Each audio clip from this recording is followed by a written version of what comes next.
Pessoal, então eu vou manter o cronômetro aqui comigo. Vocês não vão olhar, mas as partes podem controlar. E assim que o Bruno e o Gabriel estiverem preparados, eu posso dar início à fala deles. Estão todos me ouvindo? Sim. Quanto tempo que a gente tem?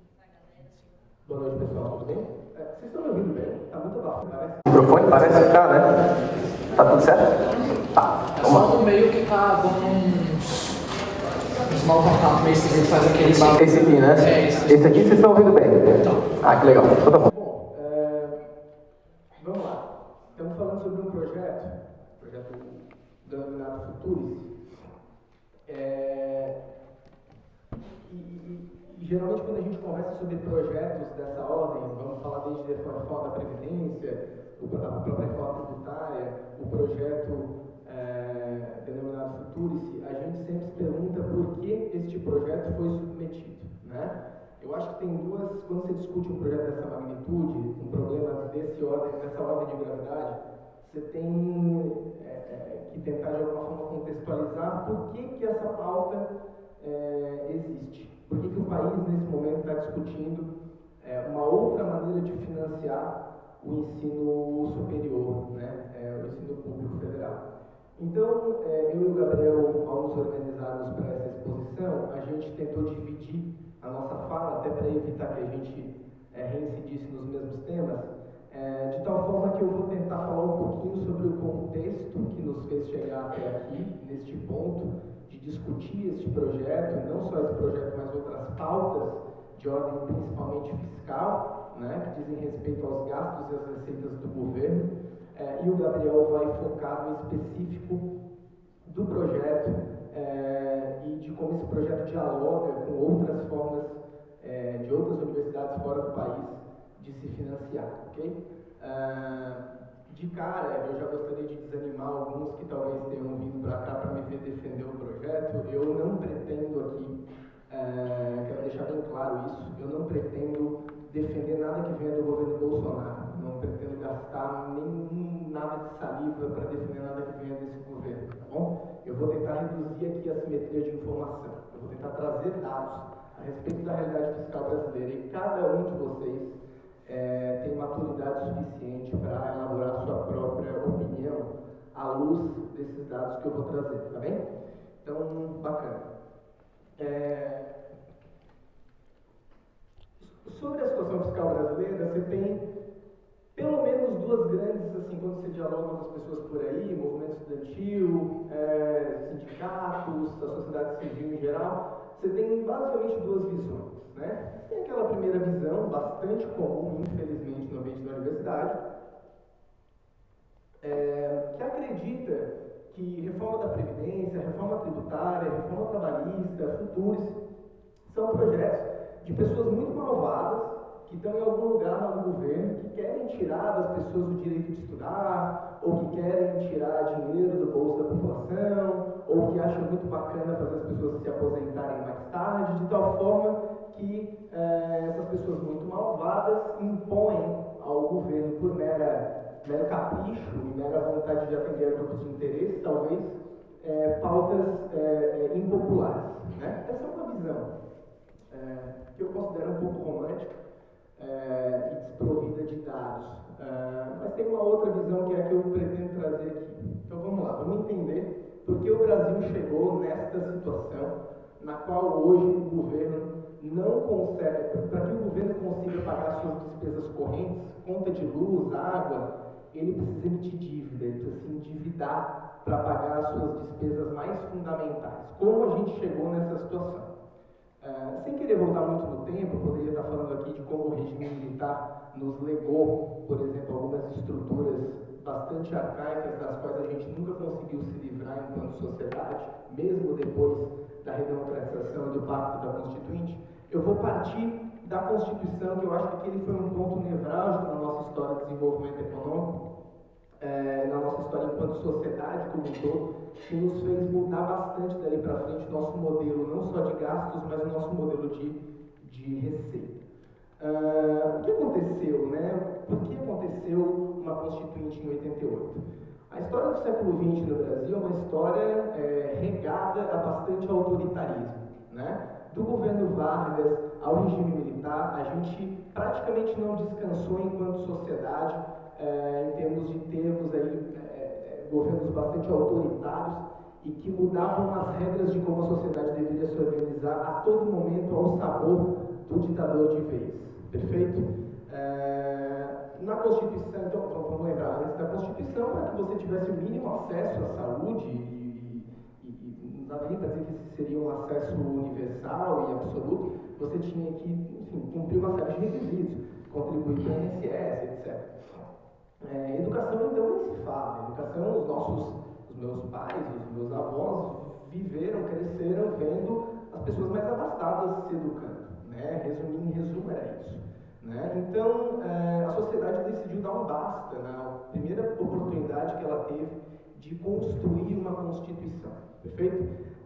Aquela época, ao contrário do que muita gente acredita, o nosso pacto constituinte, o nosso processo de elaboração da Constituinte conseguiu sim amalgamar conceitos que vieram daqueles que defendiam de alguma forma, ainda que muito tímido fosse, valores liberais e aqueles que se espelhavam nas economias socialistas que ainda existiam à época e que queriam de alguma forma legar ao país um estado de bem-estar social. A nossa Constituição conseguiu sim amalgamar valores, contribuições dessas duas grandes alas que participaram do processo de elaboração da Constituição.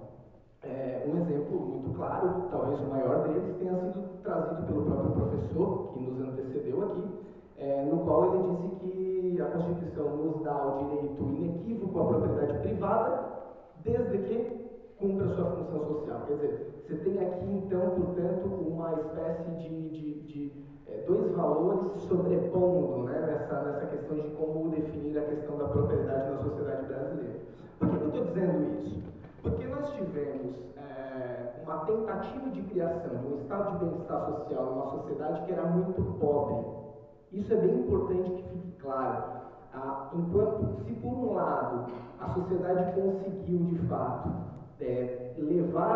trazer à Constituição avanços de ordem humanitária, de ordem social inquestionáveis, né, por outro, ela nos levou uma estrutura de custo bastante complicada de ser sustentada por uma sociedade com os nossos níveis de renda, certo? Por quê? Porque ela fez isso olhando para os países mais ricos que já tinham cumprido todo um dever de casa no decorrer do século XX, portanto, tinham capacidade de pagar por educação universal, por saúde universal. Não estou aqui criticando o SUS, por favor, não me compreendam mal. Pelo contrário, acho que o sistema SUS é um sistema extremamente bem concebido nas suas questões internas. O problema é como financiar, tendo em vista uma sociedade pobre como a nossa, esse tipo tão sofisticado de sistema de saúde, educação, segurança, etc. Então, a gente sai da Constituição com uma Constituição que prometia nunca mais nos entregar regimes autoritários, mas que tinha esse problema de financiamento gravíssimo. Esse problema de financiamento durante bastante tempo ficou apagado da sociedade brasileira. Ou seja, a sociedade não percebeu que esse era um problema contratado pela Constituição, que a Constituição era uma roupa relógio fiscal. Por que ela não percebeu, Hélio? Porque antes do Plano Real, durante os surtos de inflação, tentem imaginar o seguinte, eu sei que muita gente aqui não é da área da economia, então eu vou tentar ser o mais didático possível. Me perguntem depois, caso não tenha sido claro. Mas as receitas do governo, elas conseguiam ser corrigidas quase ao passo da inflação. Então, a inflação acontecia, os preços se reajustavam, o governo, portanto, arrecadava de maneira corrigida, vamos pensar assim. Só que, no entanto, as despesas do governo não acompanhavam para e passo a inflação, elas acompanhavam 30%, 40% da inflação. Então, durante muito tempo, o Brasil teve um problema fiscal contratado que não aparecia nos números. Ora porque a contabilidade pública era ainda muito pouco desenvolvida, ora porque você tinha um fenômeno, um efeito inflacionário, não permitindo que a sociedade conseguisse auditar, perceber esse problema. Quando a gente conseguiu resolver o problema da inflação com o Plano Real em 94, a gente percebeu que tinha um problema, a maré baixou e quem estava nadando pelado apareceu. Então, todas as rubricas do orçamento que tinham problemas de ordem estrutural, como essas que eu trouxe, educação, saúde, segurança, foram despidas. O plano real ele precisou de algumas premissas para poder dar certo. Uma das premissas era a âncora cambial, por exemplo. Então, durante muito tempo, o governo precisou deixar dólar e real praticamente nos mesmos patamares. Por quê? Porque ele precisava reconquistar a confiança da população brasileira na moeda, que tinha ficado durante mais de uma década prejudicada por conta dos altos índices de inflação. Então, o governo precisava de pelo menos 5 anos com a moeda tentando refletir o mesmo padrão de consumo do dólar norte-americano, certo? Que era a moeda mais segura à época. Isso, por um lado, deu certo, mas, por um lado, nos trouxe uma elevação enorme da taxa de juros. O governo precisou aumentar a taxa de juros que ele pagava por títulos públicos para se financiar, para que conseguisse reter recursos dentro do país. Eu não vou me detalhar muito sobre isso, porque é um tema bastante técnico. Mas o que acontece? Neste momento, o governo percebeu o seguinte: a gente não precisa de uma nova Constituição. A gente não precisa voltar ou correr o risco de voltar àquela estrutura jurídica que nos legou governos autoritários. A gente pode aproveitar os avanços dessa nova Constituição e ir reformando os pontos no qual ela não foi bem concebida, né? Ou seja, foi-se ali contratada uma agenda de reformas, a partir dali, de forma que a gente aos poucos vai corrigindo os problemas da Constituição e de alguma forma a gente consegue pacificar a sociedade brasileira em torno dessa Constituição. E assim o Brasil começou a fazer lei de responsabilidade fiscal, metas de superávit primário, metas de inflação, regime de câmbio flutuante, todas essas reformas, inclusive as reformas micro, reforma do sistema bancário com PROER, quer dizer, todas as reformas que eu ainda estou falando evidentemente da década de 90, foram acontecendo e foram aprimorando os mecanismos constitucionais. Tentou-se fazer uma reforma tributária,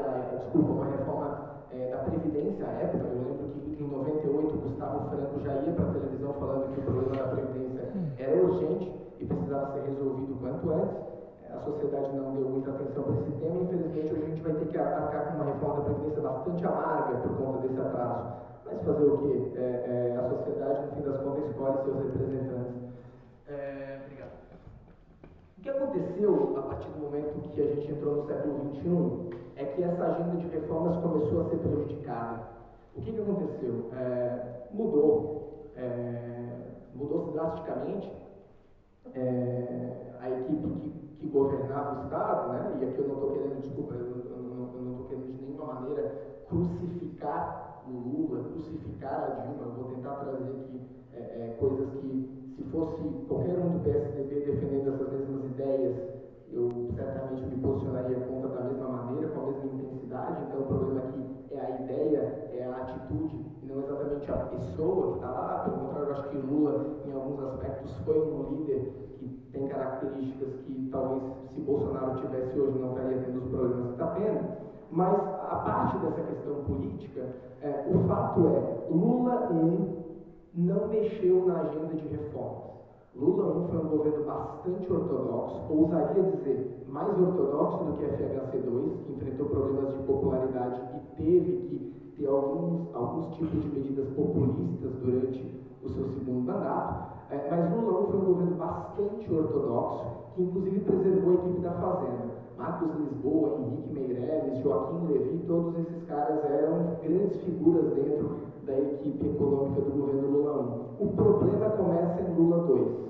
Em Lula 2, por vários motivos, a sociedade brasileira começou a abrir mão da agenda de reformas. Então, passou-se a acreditar que o governo tinha achado a fórmula mágica para o desenvolvimento. Com aquela mudança drástica que aconteceu por conta do mensalão, em toda a equipe econômica, né, caindo Palocci, cai todo mundo abaixo do Palocci, que era dessa linha mais ortodoxa, e a Unicamp finalmente tem acesso aos cofres e ao Ministério da Fazenda à época, né? E aí, a partir daí, começa um processo de ruptura institucional bastante grave, que eu julgo bastante grave. O governo começou algo que na época poderia ser descontado como política cíclica. Então, a desculpa da crise internacional, o governo começou a tentar estimular a economia e usou uma política fiscal bastante expansionista, ou seja, gastou bastante para tentar, de alguma forma, fazer política anticíclica, né? Até aí você pode usar a desculpa da política anticíclica. O problema é quando você entra em Dilma. Quando você entra em Dilma, Dilma abre mão, em definitivo, não só da agenda reformista que o governo tinha que ter contratado já desde a década de 90, mas Dilma reverte todo o processo de reformas que havia sido feito. Então, o tripé macroeconômico, né, câmbio flutuante, regime de meta de inflação e superávit primário é substituído.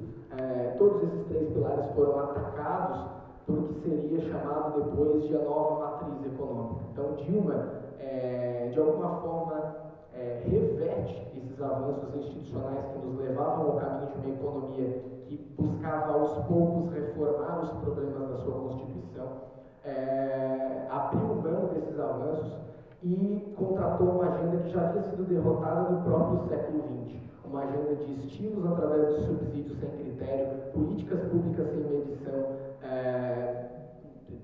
controles cambiais.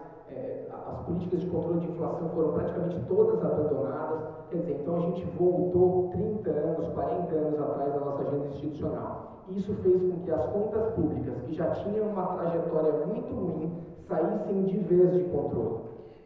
Hoje, a gente tem uma situação, indo já em definitivo para a conclusão, hoje a gente tem um problema que é uma bomba relógio. O país já não tem mais recursos, não é que o país vai parar de ter recursos, já não há mais da onde tirar dentro do orçamento público os recursos. E não basta cortar, porque as nossas despesas obrigatórias, aquelas que estão contratadas na Constituição, elas já ocupam quase 100% da nossa receita. Então, o governo não tem condições de abrir mão das despesas obrigatórias, porque senão ele estaria contrariando os princípios constitucionais, mas, por outro lado, ele não tem de onde tirar a receita suplementar, senão por meio de dívida. E é por isso que a nossa dívida passa de 50% do PIB em 2013 para 80% do PIB neste momento. Eu vou terminar por aqui, a gente pode falar um pouco melhor no debate, mas o que está dado é o seguinte: não existe possibilidade de colocar mais recursos públicos na universidade brasileira. O período no qual esse problema não havia batido na nossa porta não existe mais. Tá? Então, hoje a questão é a seguinte: como vamos fazer para deixar de depender dos recursos públicos de maneira exclusiva, não só na educação superior, mas na educação básica, porque essa agenda de suplementação do orçamento, ela permite, no limite, que o governo consiga destinar recurso público para onde é prioritário. Deixe de gastar onde é menos prioritário e passe a gastar onde é mais prioritário. Se a gente não cumprir essa agenda, a gente vai ter um problema contratado que é não só faltar dinheiro na educação superior, mas faltar dinheiro na educação básica, faltar dinheiro para os programas sociais, faltar dinheiro para o SUS, e aí a sociedade está realmente com o seu pacto da Constituição completamente comprometido. Obrigado. Tem quanto tempo ainda, Scott? 5 minutos? Não, agora tem quanto? 12, beleza. Bom, pessoal, primeiramente, boa noite a todos. Eu acho que é muito importante o debate que está acontecendo hoje. E fiquei impressionado com o material que preliminarmente analisei da outra dupla. O professor Bebeto organizou um grupo de trabalho se debruçando sobre a minuta. Era uma minuta longa, 20 páginas, 45 artigos, modificando 16 leis e um olhar bastante criterioso, um crivo bastante analítico. Então, já parabenizando pelo alto nível que, infelizmente, tem se tornado raro sobre esse assunto e na universidade, de um modo geral. As pessoas estão agindo como grandes massas, assim, né? Time de futebol, não gostou, já vai, já quer tirar e tal. Tive numa assembleia de um curso aí, votaram para eu sair do auditório, porque, enfim, não podia ter alguém ali que discordasse, já causava alguma inquietação. Então, eu acho que esse momento é muito importante. Primeiro questionamento que eu queria levantar aqui é sobre a própria minuta de projeto que vem sendo debatida aqui na universidade. Debate-se já como um programa estruturado ou como algo que pode ser feito alguma deliberação para adesão ou rejeição, mas eu acho que muitas pessoas não sabem em que etapa se encontra exatamente o que nós estamos discutindo aqui hoje, então é importante delimitar esse objeto. O Futurice, ele não é um programa, ele não é um projeto de lei, ele é uma antiminuta de projeto que saiu do período de consulta pública do dia 31 de agosto e que agora está em fase de elaboração para encaminhamento ao Congresso ou edição de medida provisória, que em última análise terá que tramitar no Congresso de qualquer forma. Por que é importante falar isso? Porque o Conselho Universitário, há 2, 3 semanas atrás, rejeitou o Futurice. Ou melhor, a pauta era essa, depois eles aprovaram uma nota apenas de repúdio ao Futurice, rejeitando e tal. Mas todas essas reuniões, essas conglomerações, elas são, bem dizer, um factoide para reunir base de um grupo político que não tinha motivo para se reunir. E por que eu digo isso? Porque quando o Futurice efetivamente virar um projeto, se isso acontecer, se este for o nome, se forem 45 artigos, se não forem 15, 10, 40, 50, 100, se isso acontecer, não vai ter validade jurídica a discussão sobre o objeto que ainda não está instituído. É como ele falar, quer comprar um bolo? Depende. Qual bolo, qual tamanho, qual sabor? Então, o sabor do Futurice não está definido, está em fase de elaboração. Então, por mais que eu considere importante a análise prévia, é claro, está lidando com uma coisa pública. Numa república nós temos o direito de debater. Agora, muitas pessoas estão discutindo sem saber exatamente qual é o objeto, né? Então, o Futurice que nós discutimos hoje, certamente não é o Futurice que irá ser encaminhado ao Congresso. Foram mais de 40 mil participações online na consulta do MEC.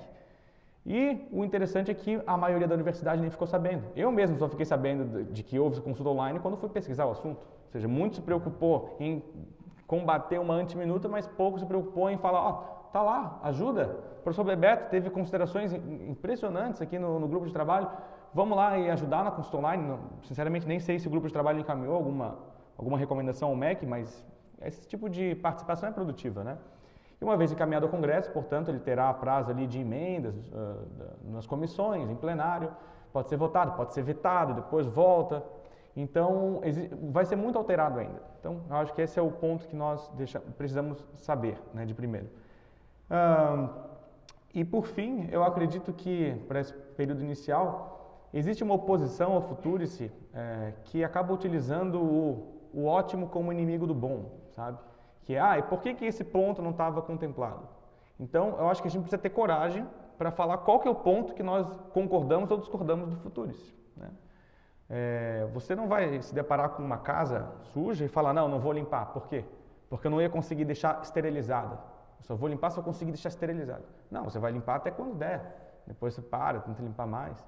Um cirurgião vai deixar de operar um paciente que tem um tumor porque ele continuaria tendo outras doenças que ele tem crônicas. Não é assim. A gente tenta melhorar a situação. As coisas na vida são uma evolução, um progresso parcial, não total. Então, não podemos utilizar o ótimo como inimigo do bom, fazer essa oposição fajuta do futuro. Você tem que falar, não, sou contra mesmo, porque eu acho que o recurso tem que ser 100% público, porque eu não quero diálogo com o setor produtivo, porque eu acho que isso vai trazer privatização da universidade. Beleza. Agora, a gente tem uma base de discussões, que é justamente quando a gente entra num ponto fundamental, que é por que alguns são contra o futuro. Isso que realmente sonda esse fantasma de privatização da universidade, terceirização de recursos, né? Primeiro, existe uma questão semântica, importante a ser abordada aqui. Quando fala assim, até o próprio Bruno reproduziu essa fala, porque é a fala que a gente tem aqui, né? Quando debateu-se a emenda constitucional 95, o teto de gastos, o que se debatia? Vai limitar o gasto com educação, vai limitar o gasto com saúde, vai limitar o gasto com segurança. Mas será que vai limitar o gasto mesmo? Será que o governo é a única árvore da qual nasce toda a sociedade? Ou será que tem pessoas que estão fazendo coisa além do governo? Porque o governo é um ente da sociedade, existem outras pessoas. Quando a gente limita o governo, a gente expande a sociedade. Uma coisa, o 100%, ele não vai se expandir quando o governo gasta mais. O mesmo centavo não vai ser gasto 2 vezes. O centavo que a União acabou de gastar em alguma coisa é o centavo que você não vai gastar hoje à noite.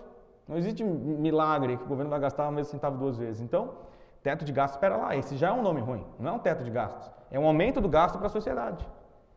É um aumento do gasto da sociedade. Então, para aumentar o dinheiro para as universidades, o governo tem que reduzir o gasto que ele está fazendo, porque é o único jeito que a sociedade vai ter mais dinheiro para empregar. Não tem como os dois aumentarem, né? Considerando ceteris paribus a questão do PIB, que enfim, é pífia e tem pouca previsão de melhora substancial no curto prazo. Então, tem essa questão semântica, que eu acho que encerra então essa primeira consideração de definições. Alguns números, né? Pelo relatório de gestão da UFSC, a gente percebe um diagnóstico bem claro da instituição, que é generalizado pelas instituições de ensino superior. Eu estive no IFSC, semana retrasada, debatendo, o quadro é bem parecido. Então, em 2016 para hoje, né, nos últimos 3 exercícios que a gente tem finalizado todos os 12 meses, 2016 a UFSC gastou 1,4 bilhão de reais, excluindo o HU. Em 2017, 1,6 bilhão e em 2018, 1,68 bilhão. Então, o aumento total de 2016 até 2018 foi de 14%. Agora, quando a gente olha o gasto com folha, ele não só aumentou de 1,2 bilhão para 1,47 bilhão, como esse aumento foi superior ao aumento que já foi real no caso da universidade. Então, aumentou 18% de 2016 para cá. E daí tem um gráfico, que a fonte é a CIAF, está no próprio relatório de gestão da UFSC. Ele não está em proporção original, mas enfim, você percebe que o gasto da universidade aumentou e em proporção a esse gasto que já aumentou, o gasto com o pessoal aumentou mais ainda. O que isso significa? Não existe mágica, a soma tem que dar 100%, então outras despesas foram comprimidas. Quais despesas? Despesas principalmente de custeio. Então, em 2016 foi 116 milhões de reais e em 2018, 117 milhões de reais. Perceba que aumentou quase nula, né? Se for contar a inflação, retrocedeu. E por que é importante mencionar isso? Porque é justamente sobre esta verba de custeio que se faz todo o alarde de que a universidade vai fechar em agosto, setembro, outubro, novembro. É quase os fins do mundo, né? 2010, 12, 13, sobrevivi. Por quê? Porque, claro, se faltar luz não vai ter aula. Nós somos tão fracos quanto o nosso elo mais fraco. Qual seria o pensamento inicial de uma organização qualquer? Se isso fosse o orçamento de uma oficina mecânica. A contabilidade ela é milenar. O ser humano não aprendeu com os economistas modernos a fazer conta. A pessoa iria reduzir gasto ou iria aumentar a receita, ou trabalha mais para conseguir receita. Então vamos reduzir gasto. Onde dá para reduzir gasto? Olha, dá para contingenciar o RU, deixar só para quem é isento, que é uma questão de bom senso básico, né? Não faz sentido financiar quem pode pagar. Isso é uma coisa. Você pode tentar renegociar contratos de custeio. Vamos lá na Celeste, na Casan, tentar renegociar. Dá para fazer isso, que a reitoria já fez. E está fazendo, enfim, mas isso é ínfimo. Outra possibilidade, cortar o gasto onde ele é maior. Folha. Dá para fazer isso? Dá. Na LRF diz que se você tiver com gasto em pessoal muito alto, você pode redirecionar a carga horária.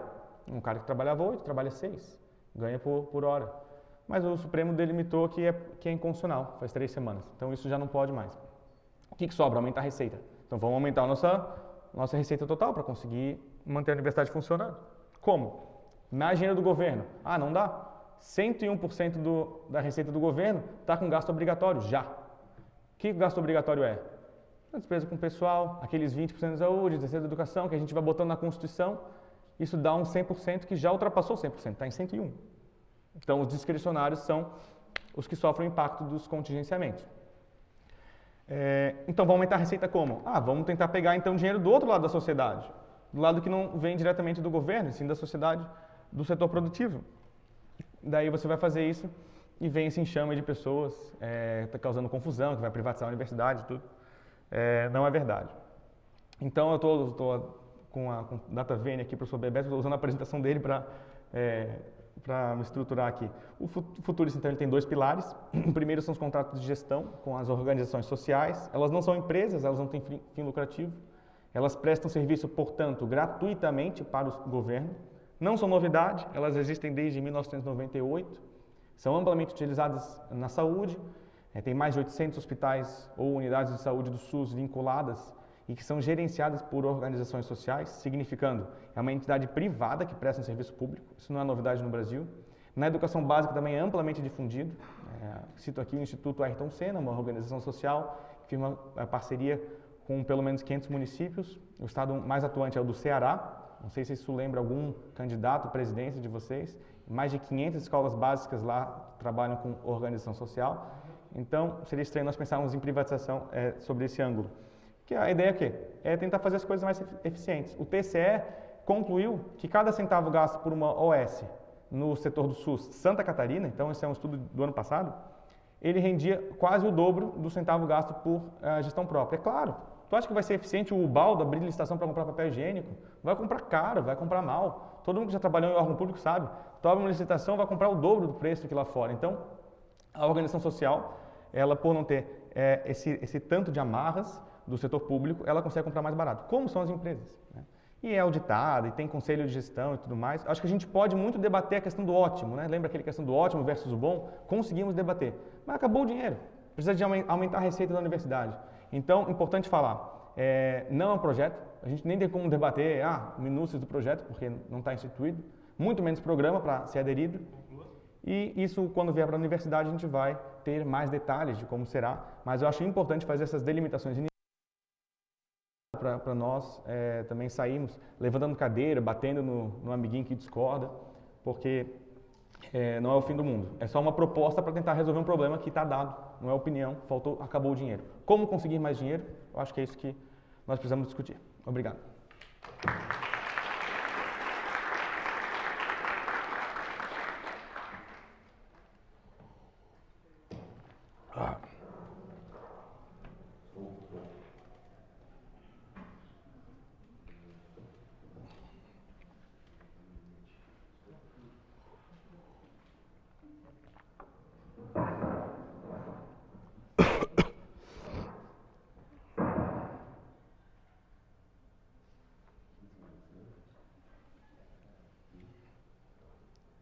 Boa noite a todos e todas. Meu nome é, o Scott já apresentou. E, bem, eu vou começar algumas considerações iniciais sobre o Futuris. Primeiramente, fazendo um elogio ao contexto em que ele acontece, porque eu entrei aqui em 2003, estudante de graduação, formei depois em engenharia civil em 2009, fui trabalhar fora, fui para cá em 2012 e nunca vi a universidade nesse contexto, nesse estilo que ela tem, ficar assembleias incontáveis, as categorias todas discutindo e com provocações muito pertinentes. Então, para quem tiver interesse em pegar o projeto Futuris, ele é relativamente simples de pegar, para ler e tudo mais. Ele está estruturado em 45 artigos, dos quais os primeiros 25 vão fazer a fundamentação do programa. Então vai passar desde o de gestor, a questão das OS, a internacionalização. O que eu acho que começa a ficar interessante é do 26 em diante, seria do artigo 26 até o 45, só a parte das disposições transitórias e finais. E isso é curioso porque é como se fosse uma conclusão do trabalho que ela ocupa metade do trabalho. E, particularmente, eu não sei. Você aqui é do meu? Não é daqui. Não é daqui que está desligado. Eu tenho algumas impressões, pelo menos em relação à parte como foi estruturado e apresentado o programa, que houve uma pequena confusão entre algumas linhas de mexer na parte de legislação tributária e questões da educação. Então, só pegando alguns exemplos, a gente fala, por exemplo, em termos de legislação de jabutis, né, que é uma coisa que não estava prevista na lei e aparece um pouco estranho. Eu não sei porque que ele pega, por exemplo, o artigo 26, vai modificar a lei 9.637, trata as organizações sociais, e vai modificar lá no artigo 3º, a parte 7, os conselheiros poderão receber remuneração pelos serviços que nessa condição prestarem à organização social. O artigo 3º referido à lei trata da composição dos conselhos das OS. Só que, paradoxalmente, na lei inicial, é vetada a remuneração. É até a partir de um debate que antigamente, pode estar com os pais de vocês e tal, tinha um costume de falar de jeton. A pessoa recebia para participar de um órgão municipal, federal. Me estranhou isso aqui, me pareceu um jabuti. Tipo, o cara vai participar do Conselho de OS, então pode receber uma remuneração para participar de conselho. Não me pareceu uma coisa, inclusive pela vertente que o governo diz sobre a questão de enxugar a máquina pública, combate à corrupção, até mesmo da vertente do Estado mínimo. Depois vai ter uma parte de incentivo à inovação à pesquisa. Tem algumas questões que são bem curiosas, porque fala sobre a importância do poder de compra do Estado enquanto um fomentador de ciência e tecnologia. Então também não é uma questão toda, digamos assim, de enxugar o Estado. Depois disso, lá, deixa eu só verificar aqui, fundações sem entidades sem fins lucrativos. Ah, tá. No artigo 29 vai aparecer um outro jabuti que eu achei muito curioso. Ele vai modificar a Lei de Diretrizes e Bases da Educação, a Lei 9.394, de 95. E aí vai versar sobre reconhecimento de diplomas tirados em instituições estrangeiras, que na Lei de Diretrizes e Bases, em função de ser uma prerrogativa das universidades públicas com programa de doutorado, ele vai definir que pode ser feita essa validação por universidades públicas e privadas. Foi um outro aspecto que me chamou a atenção, porque se ele está falando de uma perspectiva das federais, por que apareceu uma jabuti das privadas aqui no meio? Aí eu fui seguindo alguns outros pontos. Na modificação que ele faz ainda, no próprio artigo 29, lá na LDB, só que daí uma sugestão de modificação do artigo 66, quando vai fazer o reconhecimento do notório saber, na lei original, ele fala que é reconhecido por universidade com curso de doutorado. Por que razão? Eu não sei, ele faz um rebaixamento sobre a ideia genérica, pós-graduação. Depois disso, vai ter algumas questões dentro do futuro sobre direcionamento de depósito, da modificação da lei 10.775. Vai modificar também a lei 12.772 na parte da carreira docente. Vai modificar, tem uma coisa curiosa, a parte dos fundos constitucionais para o norte, nordeste, centro-oeste, que aí, ao meu ver, estava uma estratégia de desenvolvimento regional. No artigo 35, modifica a parte de isenção para importação. No artigo 36, a parte de imposto de renda para a pessoa jurídica, que é a lei 9.249. Depois, no artigo 37, vai modificar a lei 9.250, que é a parte de imposto de renda para a pessoa física. No artigo 38, vai modificar a legislação tributária federal, detalhe, tá? Uma lei sobre institutos e universidades federais. No 39, a parte de informática. No artigo 40, a legislação 9.991, setor de energia, na parte de pesquisa. No artigo 41, a lei 11.196, que é a parte de da inovação. E até a própria EBSER. Esse é um ponto que eu acho curioso. O governo do Lula, quando fez todo o encaminhamento para a EBSER, estava no auge da sua popularidade. E uma das principais comissões na qual se quebrou parte do movimento sindical, inclusive eu estava nessa vertente contra a EBSER, foi o argumento de que não entraria absolutamente nada de plano privado dentro da lei da EBSER, tanto que a discussão era 100% SUS. E também no futuro isso tem uma modificação da lei da EBSER, a 12.550. Artigo 3º da nova redação, as universidades poderão aceitar convênios de planos privados de assistência à saúde. Eu fiquei curioso, o que tem a ver com entrar no Unimed, uma GMED dentro da EBSER com o projeto futuros? E claro, entra uma parte do prazo de adesão, que é essa parte que começa a problematizar, porque me parece que o Weintraub não tem uma certa noção de como é a dinâmica das universidades. Então ele considera que o tempo de transição dentro dessa minuta seria 180 dias. Eu sei que é horrível falar isso das próprias universidades públicas, mas só pegando alguns exemplos, quando foi estruturado no ano de 2005 o plano de carreira das carreiras técnico-administrativas, que daí no caso são diferentes professores, engenheiros, médicos, psicólogos, bibliotecários, a parte de informação, se previu também um prazo de 180 dias para a implantação de alguns programas, entre eles toda a parte de capacitação da universidade. Eu faço parte de uma comissão interna que é responsável por supervisionar alguns desses itens dentro da UFSC. No Conselho Universitário de 2016, o professor Flávio Cruz fez um parecer mencionando que a UFSC estava atrasada na implantação de desses planos, que é considerado o plano de aperfeiçoamento da qualificação dos técnicos, em pelo menos 11 anos. E, para continuar a minha inquietação sobre os jabutis, no artigo 44, fica instituído o Dia Nacional do Estudante Empreendedor a ser comemorado no primeiro sábado depois do Dia do Trabalhador. Eu não estou inventando isso. Procure no futuro esse artigo 44.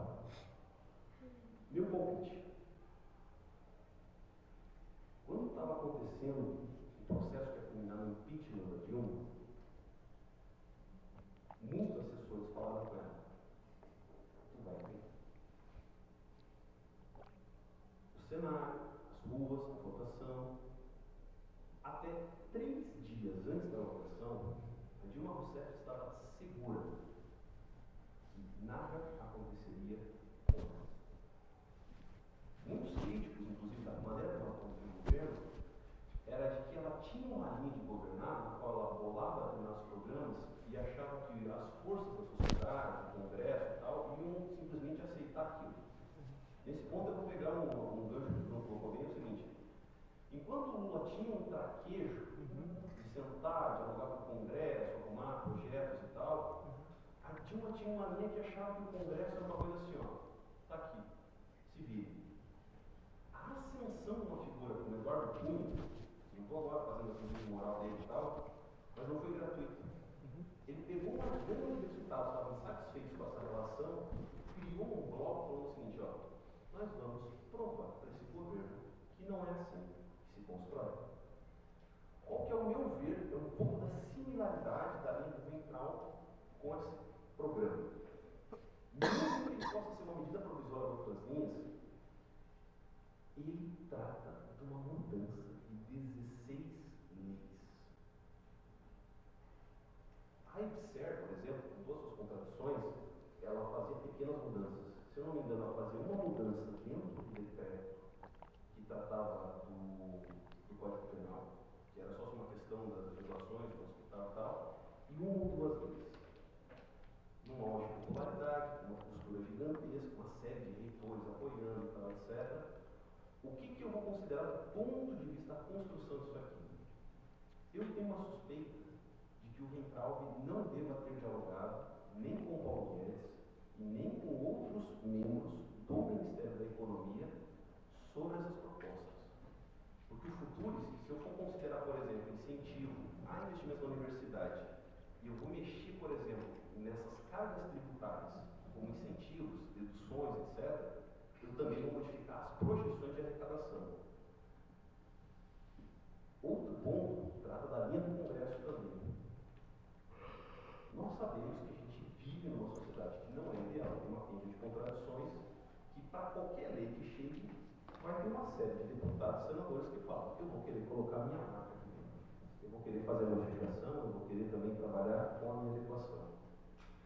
Eu propor, numa tacada só, modificar 16 leis que afetam desde carreira docente, organização social, impostos de renda, formas de tributação, etc., me parece que foi uma invenção, como foi, por exemplo, a nova matriz econômica, na qual alguém idealizou um gabinete e jogou para fora cada dia férias. Agora estou colocando uma especulação forte. Tá? Eu não sei dizer se esse projeto, no sentido de debate, se sustenta até o final do ano. Inclusive, não sei dizer se o próprio Weintraub se sustenta até o final do ano. E por que eu quero dizer isso? Eu não me refiro agora aos protestos, às linhas, que também têm a sua importância histórica, mas quando você tem uma necessidade de apresentar um determinado resultado perante mercado, sociedade civil, etc., e você não consegue negociar isso, você gera um custo para o governo que sustenta. Eu vou fazer um destaque que é diferente. O presidente da República chegar e fazer um pronunciamento polêmico e os assessores dele terem que segurar todos os pontos. Os Estados Unidos podem ver Donald Trump, tem até uma coisa um pouco pesada, porque o próprio Twitter dele afeta toda a dinâmica da economia estadunidense. O Bolsonaro já tem um pouco dessa característica. O problema é que o papel de ministro não é ser um outro foco de crise. Então, quando eu pego, por exemplo, o ministro da Educação, que vai para uma rede social e apresenta um programa, faz sátira, até aparece numa rede lá falando que balança, mas não cai, eu acho fenomenal do ponto de vista pedagógico. Porque agora eu trago daí um pouco da questão da universidade. Há tanto tempo que eu não vi uma perspectiva dessa, que ia de centro tecnológico a centro de filosofia e ciências humanas com linguagens parecidas. estava tomando um café hoje, na parte da tarde, ali no Empório da Mina, e quando eu estava atravessando a rua, na entrada da engenharia civil, tem vários cartazes ali dentro de estudantes de engenharia civil em greve contra o futuro. O que eu considero então que é um patamar que é curioso? Os estudantes podem estar falando muita bobagem, eu não descarto essa hipótese. Tá? Eu vejo que a gente faz fala apaixonada, que não considera configuração de forças, análise, etc. Só que assim, no que trata do sentido de mobilização, não dá para ignorar, por exemplo, você ter 5.000 pessoas num dia, no auditório de eventos, depois tem uma sessão do Conselho Universitário, com uma quantidade semelhante, e no que trata do governo, por exemplo, chamar esses reitores para tentar revisar determinados termos, a galera vai lá, inclusive, faz chacota e ignora o que está acontecendo. Particularmente, eu considero que, especialmente quando aconteceu com os caminhoneiros em 2018, houve uma sutil mudança nos paradigmas da economia. Então, se eu adoto uma política de preços que eu digo que o Estado não vai intervir nem mesmo no preço do diesel e da gasolina, quando chegam figuras como os caminhoneiros, eles fazem essa regra oscilar. E Bolsonaro não é burro, ao contrário, muita gente considera e tal. Por que ele quebra, mesmo um princípio que deveria ser sagrado de intervir na economia e não deixar, por exemplo, que quando tivesse para ter um aumento do diesel, ele deixasse fluir? Ele sabe o preço de uma nova greve dos caminhoneiros. Eu não tenho elementos aí no nível de Brasil, mas se fosse só para a UFSC, eu ouso dizer que o que começa a se formar aqui começa a ter ares de um embrião de algo como a greve dos caminhoneiros no sentido do Ministério da Educação. É que os estudantes ainda não têm uma capacidade organizativa disso, mas se tivessem, por exemplo, o mesmo poder dos caminhoneiros, eles poderiam falar para Bolsonaro que em tantas semanas demitiriam o central, ou apresentariam outra proposta, ou então uma nova linha de greve na universidade poderia acontecer. É claro que isso ainda são só especulações, mas, ao meu ver, o Weintraub, ele trabalha com uma linha de apagar fogo com querosene. E eu não vi outro ministro da educação na história recente do país que fizesse isso tão bem com os estudantes das universidades e institutos federais.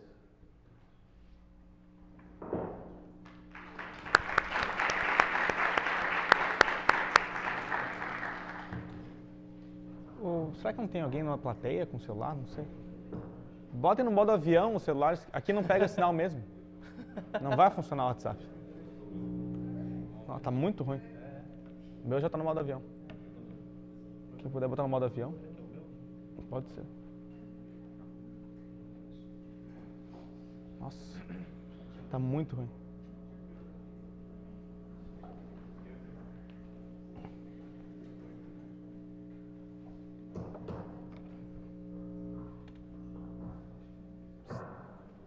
Tem alguém lá?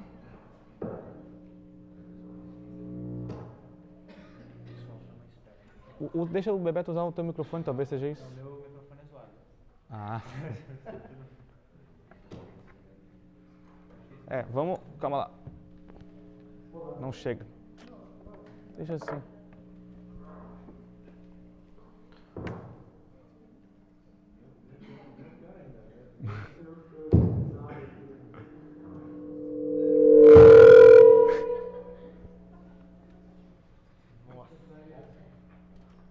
Quase um show do Muse aqui.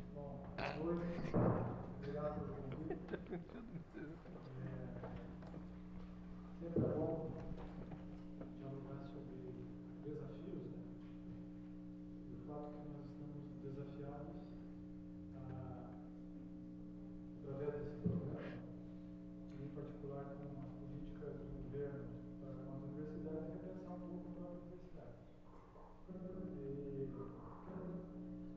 sei se vocês já tiveram a oportunidade de ler o projeto de lei, o anteprojeto de lei. Alguém já leu aqui? São todos estudantes de direito? Não? A maioria. Esses dois são de direito? Sou do Economia e Direito. Já está explicado um pouco da Seu celular tá ligado. Bom, eu sou. Seu celular tá ligado. Bem Tá no modo avião. direito, muito menos em Então, É de lá que tá vindo, é de lá.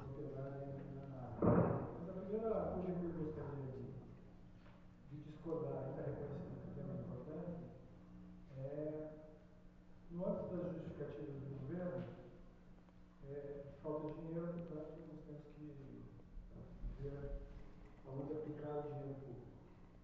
E aí a discordância com a análise anterior é a lógica de que falta dinheiro, não falta. O que de fato precisa ser discutido são prioridades do Brasil. Por que eu digo que não falta dinheiro? Ou falta dinheiro para programas sociais, e não falta dinheiro para pagar juros da dívida pública, por exemplo, alimentar os bancos com juros. Não sei se você sabe que o Banco Central brasileiro é literalmente uma mãe. Todo o saldo bancário diário é recolhido é figurativo, né? O Banco Central, o Tesouro Nacional, recolhe esse saldo e paga juros. O banco não corre risco nenhum, não dorme dinheiro do banco. E isso tem feito com que, mais ou menos, grosso modo, 40% da arrecadação federal é para pagar juros. Daí não, né? Só as isenções tributárias do Brasil hoje, 2018, é da ordem de 343 bilhões só de renúncia tributária. Então, parece que falta dinheiro para programas sociais, incluindo a universidade, a educação, e não falta dinheiro para o governo bancário. Então, é necessário que a sociedade brasileira discuta onde está indo os recursos que nós pagamos em impostos. Então, eu discordo desse pressuposto que falta dinheiro. E o outro é olhar a educação, ciência, tecnologia, universidade como despesa. Então, a gente olha para o futuro e se o governo justificar, é preciso fazer alguma coisa com os gastos com as universidades, porque além de ser muito um país como o nosso, cheio de problemas, as universidades administram mal. E aí, olha, não é à toa que o governo justifica no primeiro artigo do Futuros, dizendo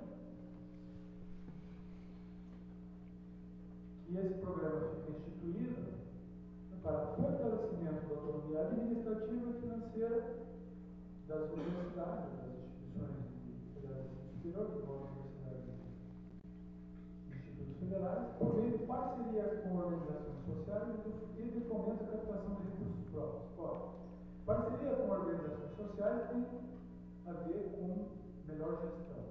E fomento à captação de recursos próprios tem a ver com o quê? Com buscar recursos que não sejam aqueles do tesouro. Então, essa é a lógica do futuro. Há um pressuposto também nessa formação de que tudo que é público não funciona bem, e que funcionário público não trabalha bem. Certo? E de que nós gastamos mal dinheiro, usamos mal dinheiro, e como não tem dinheiro no Brasil, no público, então vamos buscar recursos na iniciativa privada. E aqui já começa o problema. Eu vou fazer uma síntese, para poder ficar falando um monte de coisa. Olha, não é um programa temporário. Não é experimental. Portanto, ad eterno. Está pressupondo que a iniciativa privada vai financiar a universidade, não é bem toda a universidade, mas vai financiar ad eterno a instituição universitária brasileira.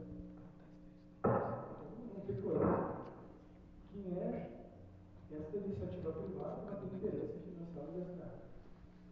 Se me permite aqui um pouco de agitação política, quem é que vai querer financiar a universidade pública a partir de um governo, de um ministro da educação que fala tão mal da universidade pública? Eu, se fosse empresário, não ia financiar. É uma porcaria. Né?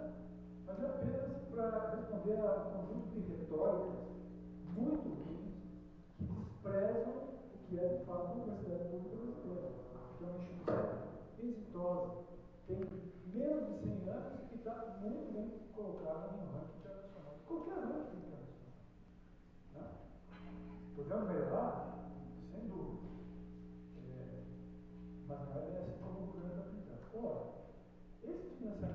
privadas, no futuro se é desenhado de que forma? O governo vai instituir um fundo soberano do conhecimento, tem uma denominação um pouco melhor do que isso que eu estou falando, e para fazer com que este fundo seja atrativo e promova um mecanismo contínuo para financiamento ad eterno da iniciativa privada, o governo vai constituir um fundo soberano da ordem de 102 bilhões de reais, composto por uma cesta de recursos, vamos chamar assim. O primeiro é o fundo patrimonial. Patrimônio das universidades, 50 bilhões. Certo? Não tem nenhum estudo que diga que esse patrimônio tenha liquidez, esse patrimônio tenha condição de ser transformado em valor nesse grande fundo cotado em bolsa de valores. Por exemplo, os terrenos aqui da USP têm problemas cartoriais enormes. É só subir o morro aqui da Serrinha, aqui atrás. Todo esse morro aqui é patrimônio da USP. Não tem liquidez, tem problemas cartoriais, está ocupado. E assim vai, Brasil e várias universidades. Então é algo meio que ilusório, fictício. Depois tem lá os fundos patrimoniais. Cheio de problemas, está no Congresso Nacional, o Temer vetou, o Bolsonaro também está vetando. Então, a composição desse fundo, que poderia ser um atrativo inicial para a iniciativa privada, então, comprar terrenos, o patrimônio da universidade, transformar isso em dinheiro, que isso seja financiável,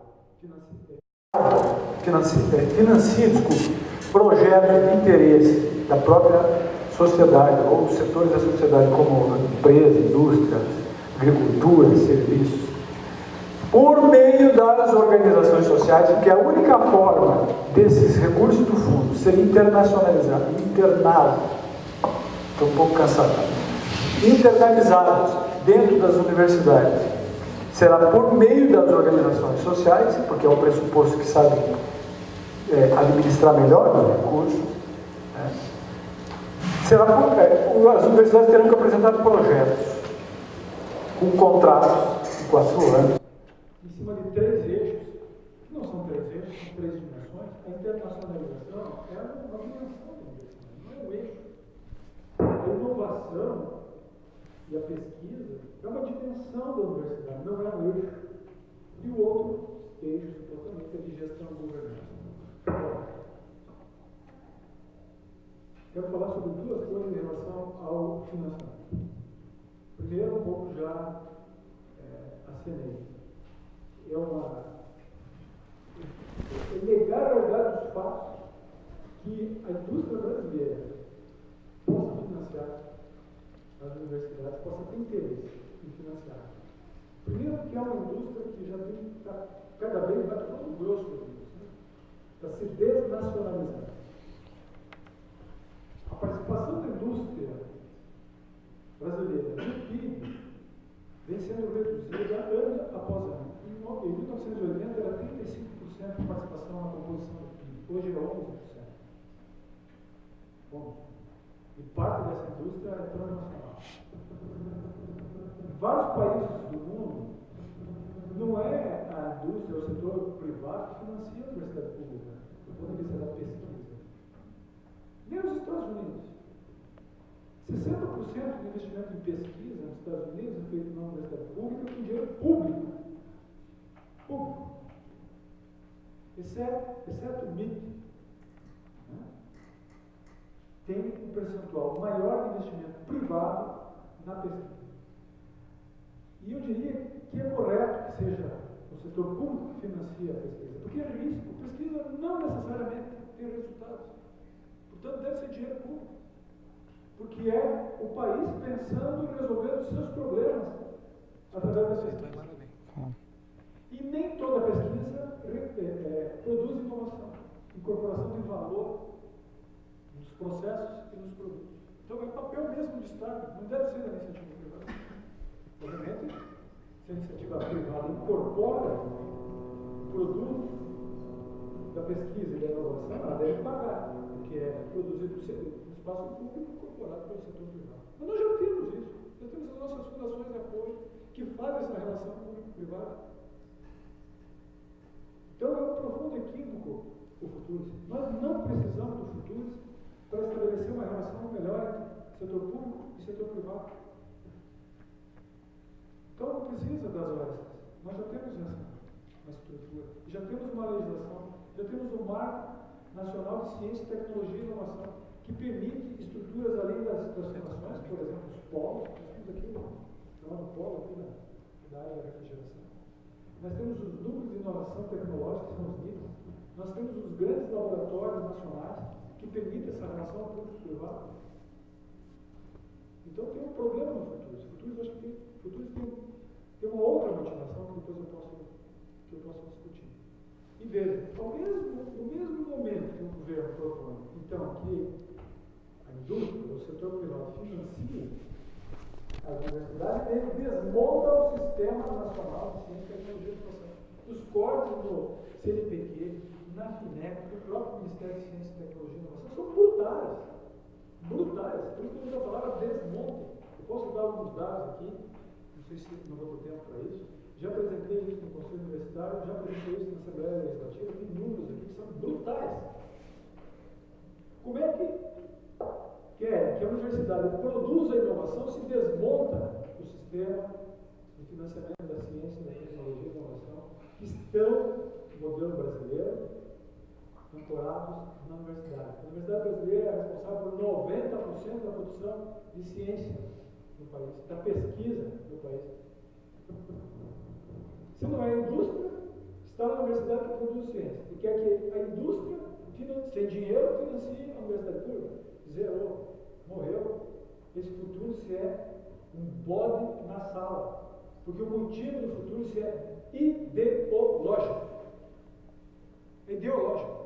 A universidade brasileira, que produz essa ciência, produz muito bem. Pode produzir melhor? Pode.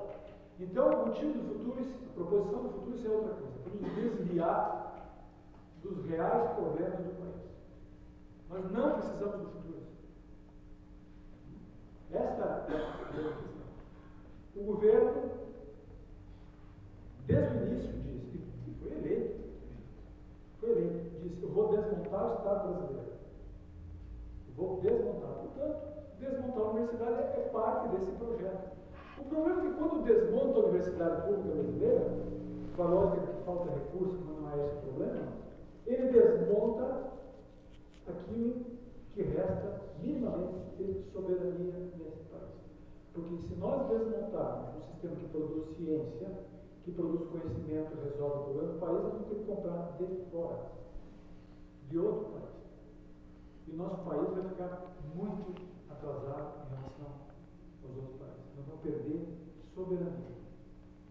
Essa é a mensagem inicial.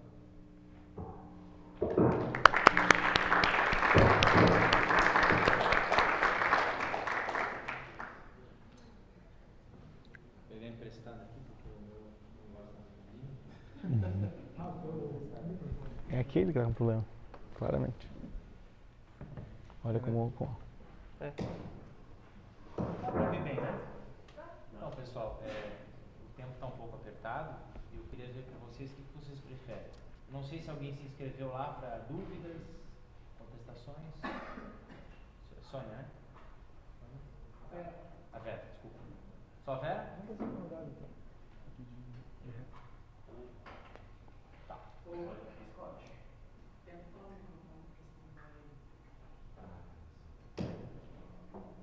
Então a gente passa a palavra a Vera para uma pergunta, duração de mais ou menos 1 minuto, depois ao rapaz, e daremos um pequeno tempo para considerações finais, até para direito de réplica, para ambas as duplas, talvez. Posso fazer uma proposição? Claro. Eu proporia, se o pessoal concordar, eu proporia que a gente faça uma rodada de réplica agora, até para estimular talvez mais 1 ou 2 ou 3 perguntas. E aí a gente... Alô, a gente finaliza com as perguntas, eu acho mais adequado. Assim, Tem tempo para isso? Eu acho que, sei lá, 5 minutos de cada, não para cada pessoa, para Tempo. considerações a respeito das falas anteriores, né? Enfim, uma proposta, encaminhamento. Já que a gente teve pouco de tempo. Daremos Unanimidade por contraste. 5 minutos para cada, suas finalizações, até porque, dependendo do que for falado, os dúvidas até podem ser sanadas, a gente consegue resolver a questão. Exato. Então, passo a palavra ao grupo para as considerações finais.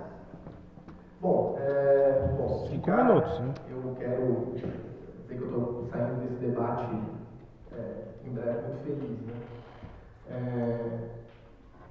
Gostaria que todos os debates que eu tivesse participado a respeito de temas dessa envergadura tivessem sido desse nível, né?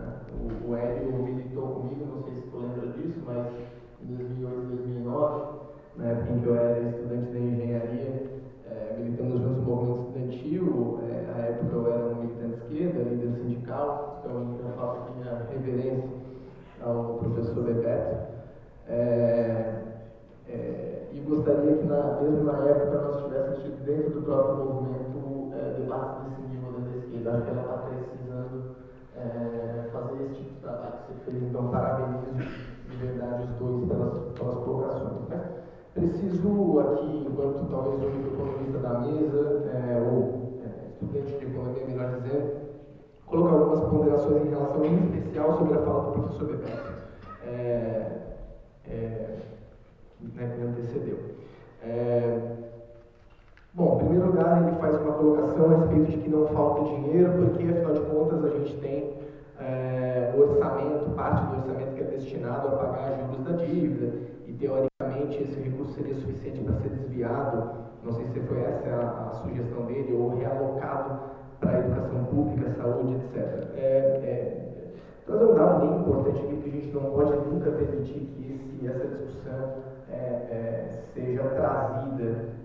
Infelizmente, ela é muito recorrente, essa questão dos juros da dívida. Para que fique bem claro, desde 2013, estamos em 2019, desde 2013 o governo não gasta um centavo no pagamento dos juros da dívida. Eu vou repetir: 2014, 2015, 2016, 2017, 2018, 2019 e muito possivelmente até 2022, professor Bebeto, o governo não gastará um centavo, repito, um centavo com os juros das amortizações da dívida. Por quê? Porque o governo paga toda a dívida, o custeio da dívida anual que ele certamente tem, com emissão de novos títulos. Em outras palavras, o governo pega dinheiro do cheque especial num banco para pagar o cheque especial do outro banco. É literalmente isso que o governo faz. Então, ele não tira um centavo da arrecadação. A arrecadação é essa que, na teoria, poderia estar indo, se fosse correta essa afirmação, é claro, para outra área do orçamento. É importante que isso fique claro e nós enterremos de uma vez por todas no ambiente da universidade pública este argumento dos juros da dívida. Perfeito? Vamos lá.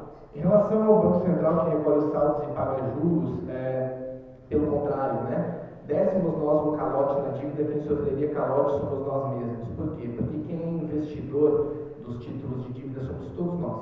Todos aqui que possuem conta corrente em banco. Quem tem conta corrente em banco? Provavelmente todo mundo levantaria a mão, né? Todos vocês são credores da dívida através de uma instituição financeira.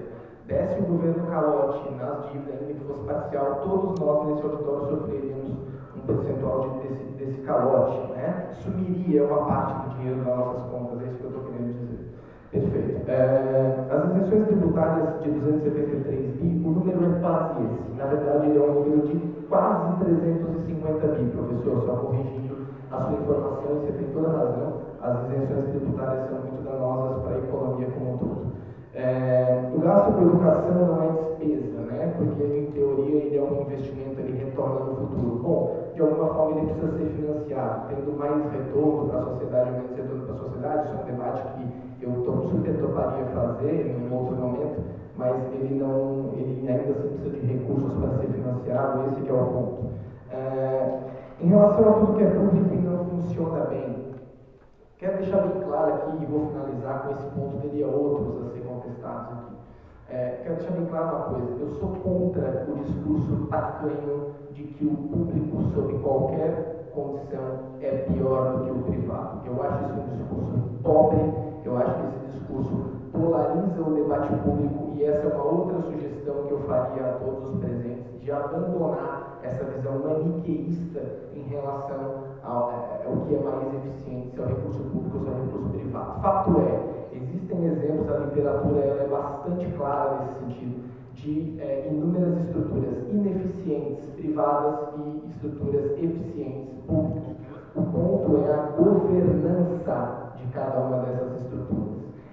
Fato é muito mais fácil instituir mecanismos eficientes de governança quando a empresa é privada, por motivos que o Gabriel pode até me complementar, certamente vai na fala dele, pelo que eu vi, mas é muito mais fácil, esse é o ponto, você instituir governança em uma empresa privada em vez de uma empresa pública por questões de incentivos. Agora, você conseguindo ter uma empresa pública, uma instituição pública com altos níveis de governança, sem problema nenhum você pode ter uma instituição eficiente com respeito ao dinheiro do pagador de impostos.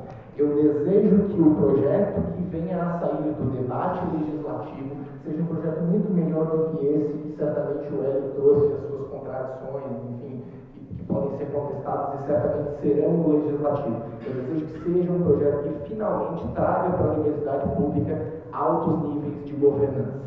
Se isso acontecer, nós vamos com certeza estar sendo bem contemplados por esse projeto. Obrigado. Obrigado, Bruno. 4 minutos. Já sofri um contingenciamento aqui do meu tempo. Ótimo. Vou lidar com a escassez como ela é. Hélio, eu lembro do nosso debate há 4 anos atrás, cara, como gerar riqueza na universidade. Você lembra? Que daí a gente chegou no Teixeira, pô, vai ter Hélio e Gabriel, vai estar lotado. Tinha 3 pessoas. Daí a gente foi pro barzinho ali do CTC e virou uma roda de conversa. Então aqui já evoluiu nesses últimos 4 anos. Mas o debate continua o mesmo, né? Como gerar riqueza na universidade. Eu acho que é interessante que faz aproximadamente 4 anos. Eu lembro que foi no meu aniversário. Hoje faltam 2 dias, então. Como gerar riqueza? Certamente não é tendo o maior patrimônio imobiliário da cidade de Florianópolis, fechado sábado, domingo, não aberto, você vai, está tudo depredado. Por quê? Por que está assim? Por que a universidade não pode alugar salas para cursos que vão ser ministrados em estruturas aqui ao redor? Por que a universidade não pode fazer alojamentos universitários cobrando dos estudantes que são submetidos a aluguéis de níveis de extorsão aqui nas redondezas? Tudo isso está no debate dessa proposta e eu gostaria de responder o caríssimo Hélio aqui sobre essa questão de alterar 16 leis. O Brasil é um país muito complexo, foram mais de 5 milhões de leis normas editadas desde a Constituição. Então, você vai alterar uma coisa, vem 15, 20, 50 leis de penduricalho que falam da mesma coisa. Na verdade, alterar muitas leis, a princípio, seria uma coisa boa, né? Existe uma coesão, está existindo uma tentativa de unificar normas para que fique simples para próximas pessoas que vão pesquisar esse tema. Então, quanto a isso, não veria problema. Eu acredito que nós tenhamos caído novamente na questão do ótimo versus o bom aqui no debate. Acho que existem problemas com o projeto, sim. Eu acho que o projeto tem pontos ilegais, inclusive. O professor Bebeto, no grupo de trabalho, apontou a questão das OS, elas terem vedações de um decreto federal, que no projeto estariam sendo feitas. Então, há muito arestas a aparar. Agora, o problema principal de como conseguir mais recursos para financiar o serviço, ele se mantém. Eu não vou entrar no mérito aqui que o Bruno tratou do grande cenário fiscal, mas eu acredito que há de se discutir alternativas. E se hoje 98% dos recursos da universidade vêm do Tesouro Federal, só 2% são recursos próprios, e como o próprio professor Bebeto também citou, 40% da pesquisa americana é financiada pelo setor produtivo. Eu acho que existe talvez um paradigma da gente perceber como caminhar um pouco para esse outro lado, como diversificar, né? Quando a gente fala que a indústria está sem dinheiro, primeiro, hoje nós somos uma economia, principalmente nas metrópoles, uma economia baseada em serviço. Então existem outras áreas do setor produtivo que podem financiar. E, de toda forma, cada centavo que entra aqui na UFSC pelo Tesouro está vindo da indústria, do serviço, da agricultura, não está vindo de outro lugar, né? Eu estava conversando com o Bruno, eu seria contra o teto de gastos se a gente conseguisse tributar os marcianos, porque daí está vindo de uma outra fonte. Enquanto vem da gente, o teto não significa um teto, significa um piso para a gente poder gastar enquanto sociedade. O governo é limitado para a sociedade poder gastar. O teto de gastos significa mais gasto em educação, mais gasto em saúde. Por quê? Porque menos gasto, menos tributo, sobra mais para você gastar. Então, enfim, eu acho que esse é o pano de fundo do debate, ele é muito importante ser discutido. enfim, isenções tributárias. Sobre o programa ser permanente, de fato, na minuta você tem lá que o programa ele vigorará por prazo indeterminado, mas é apenas uma questão de tecnicidade, porque na realidade existem até mecanismos de condição para a universidade permanecer no Futuris, ou seja, a universidade adere ao Futuris se quiser, e ela fica só se ela cumprir os requisitos, ou seja, ela pode ser expulsa do programa. Aqui a UFSC, às vezes, os estudantes tal, abordam como se fosse, meu Deus, vai vir uma imposição, vai vir uma nave mãe do Futuris e agora todo mundo está obrigado. Não, na verdade, a universidade vai ter que ralar muito para conseguir usufruir desses recursos dos fundos, Fundo Soberano da Educação e o fundo próprio da universidade, que são meios de maior gerar riqueza com o recurso que já está posto. Quantos milhões de reais a gente enterra todos os anos aqui na UFSC por não usar o patrimônio imobiliário da maneira correta? Imagina se a gente pudesse otimizar o uso das salas. O CSE fez uma iniciativa interessante, que é de colocar no Google Drive à disposição dos horários das salas. Daí você consegue lá ver, vou botar um grupo de estudo nesse horário. Isso é um mecanismo de otimização. Mas será que existe para todo lugar? Será que conseguiria alugar essas salas? Será que conseguiria gerar receita? Ou a gente vai morrer com esse patrimônio sendo enterrado todos os anos? A gente tem um obelisco aqui no meio da Trindade e isso não reverte em estrutura para a UFSC. Então, em dinheiro para a UFSC. Então, acho que precisa retornar, precisamos debater alternativas e esse debate é muito importante. Obrigado.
Elas podem gastar elas próprias. Por incrível que pareça, as universidades arrecadam, podem arrecadar muito mais, tem razão.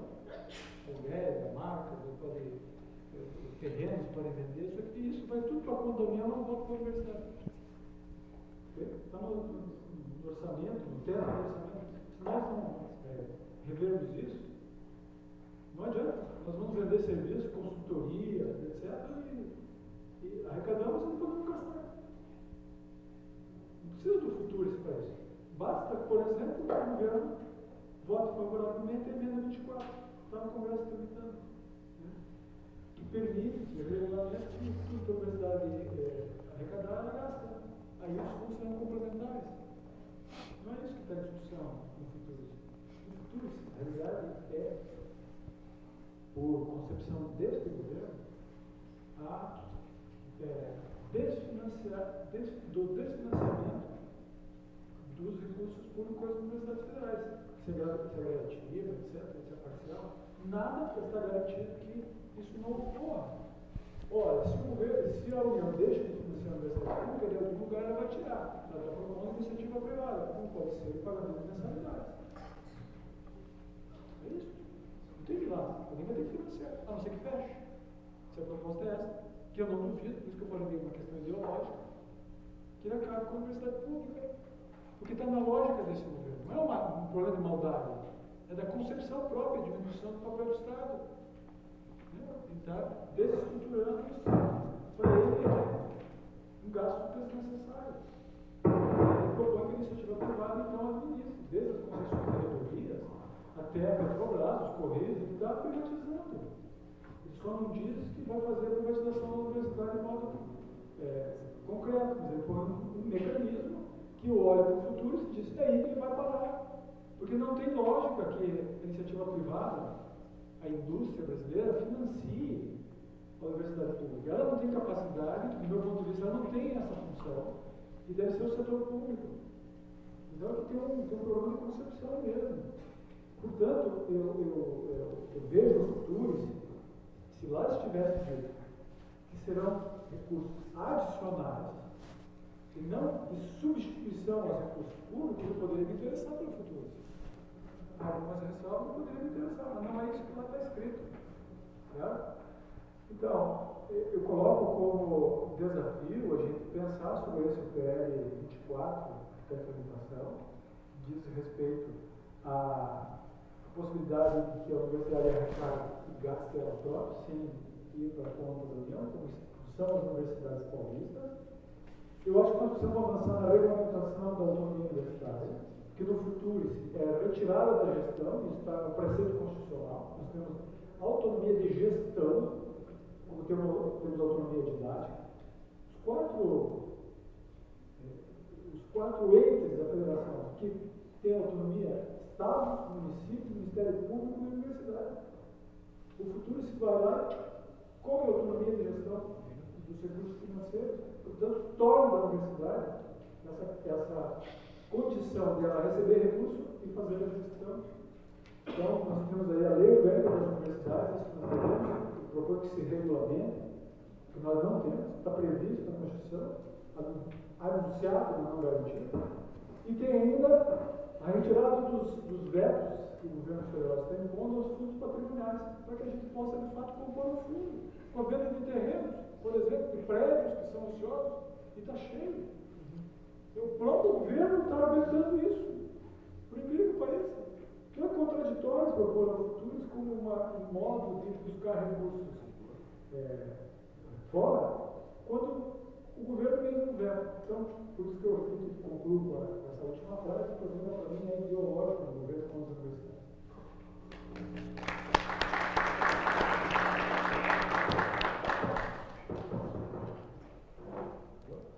Olha, tem que ressarcir o microfone nosso. Ah, tem live. Bem, tem uma coisa que eu posso falar sobre a recomendação, sobre o debate do futuro, é que não briguem, tá? Com os colegas que pensam diferente de vocês, porque assim, tempos em tempos aparecem linhas com projetos mirabolantes, teses que são inovadoras, que vão mudar tudo, repartem a de opinião e depois a realidade vai lá e coloca uma outra coisa completamente diferente e você fica falando, porra, cara, quase dei um soco na cara do outro cara, só porque eu achava que ele era meio radical, extremista e tal. Então, assim, acreditem, tem outras coisas que vale mais a pena gastar energia nisso. Eu me formei numa época em que o pessoal falava nas formaturas sobre o apagão. Era uma coisa bem presente. Eu nem tinha experiência ainda, claro, tinha feito a parte do estágio, mas uma consultora já queria me levar no Nordeste, uma obra do Rio São Francisco, e o papo era esse: olha, quer tu vai, estou precisando de ti, mas 4 caras ali. Né? Fiz as minhas avaliações, aí pesa uma questão que foi ideológica, né? Eu participava de grupo de jovem igreja e tal, e era que o Dom Carlos estava falando da guerra de fome, eu não vou participar dessa obra, não vou. Né? Daí fui fazer outras coisas, fiquei por aqui mesmo. Mas uma coisa que me inquietou muito é que em uma parte do caminho a gente tinha uma perspectiva, por exemplo, que era para se formar uma penca de engenheiros e arrumar local para esse pessoal, porque estava faltando gente no mercado. E de uma hora para outra isso tudo começa numa crise muito ferrenha. E claro, acho que o Bruno coloca alguns patamares que precisa problematizar aqui no Brasil, porque assim, ao contrário do que foi o Fordismo nos Estados Unidos, que as pessoas tinham, por exemplo, uma renda para poder comprar um carro, poder comprar casa, a gente fez uma espécie de emulação disso com crédito. Então as pessoas estavam com uma esponja absorvendo dívida, só que é isso, uma hora estoura. E hoje a gente vive um parâmetro que é super comum. Qualquer pessoa que você vai conversar tem um nome aí desses órgãos, né, como a SPC da vida, etc. As empresas estão com receio gigantesco de investir. A gente tem até, por exemplo, gigantes como a GM em São Paulo, que estão demitindo engenheiros, não tem mais uma perspectiva. O que trata de parte da indústria nacional está numa situação bem delicada. Só que, por outro lado, as universidades, ao meu ver, elas acabam sendo subestimadas pelo próprio Estado numa relação produtiva que é única. Eu vou dar um exemplo bem bom para vocês. A UFSC é uma das poucas instituições em Florianópolis que o pessoal de fora acha que tem tanto empregado. Vocês podem caminhar aqui pela Trindade, ou Aranguá do Espaço e tal, tem um monte de gente que anda com crachá, como se fosse mesmo tipo um empregado de uma companhia, e se sente nisso. Até quem é terceirizado, ou coloca lá no seu Facebook, onde trabalha, geralmente não coloca a companhia, coloca trabalha na UFSC. Né? Tem professores que, em alguns casos, chegam até a entrar contra o Estado para tentar se proteger da aposentadoria compulsória. Na mecânica, teve um caso que foi muito engraçado, o cara não admitia que ele, com 75 anos, tinha que se aposentar. E tem professores que, mesmo aposentados, continuam pedindo um espaço, uma salinha, para continuar ajudando uma parte da pós-graduação, se inscreve como professor voluntário. É meio louco isso, mas tentar conceber, por exemplo, uma empresa onde um sujeito vai lá, se aposentou, mas ele quer voltar lá para continuar contribuindo com a gurizada nova que está chegando, que vai assumir as novidades de produção, como pode? Bom, você tem isso. Tem professor aqui que está com 80 anos de idade, mas assim, ó, pode e vem trabalhar, motivar a gurizada, ajudar os novos professores. Tem até gente que fala, pô, meu avô teve aula com tal cara, etc. Essa forma de economia no país é uma coisa que me intriga, porque assim, ó, ainda que tenha o problema financeiro do Estado, a gente tem 200 milhões de brasileiros com uma capacidade produtiva que está subaproveitada. A gente tem uma massa de recursos naturais, a gente tem uma massa de condições propícias de clima e tal. Não é aquela coisa da Europa que você tem que ficar 3 meses trancado dentro de casa porque simplesmente o tempo não te permite trabalhar e a gente não está conseguindo aproveitar essa galera. Algumas críticas que eu acho que são importantes em relação ao futuro é o seguinte: a UFSC que a gente tem hoje, ela também precisa mudar. Eu dou um exemplo bem básico. Aqui do outro lado da cidade, a UFSC abriu um curso noturno de engenharia civil. Já é um dos mais concorridos do IFSC. É noturno. Quem vem tentar estudar engenharia civil aqui na UFSC tem que fazer 2 escolhas: ou trabalho ou estudo. Isso está muito errado. Então, só para fechar mesmo, o futuro se abrir uma possibilidade de debater que tipo de mudança a gente quer também para essa universidade e para essa sociedade que a gente vive. Era isso, gente. Boa noite.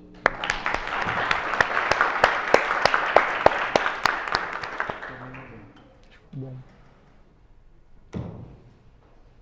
A gente tinha 2 pessoas que gostariam de perguntar. Ainda mantenha o ímpeto? Sim, são 2?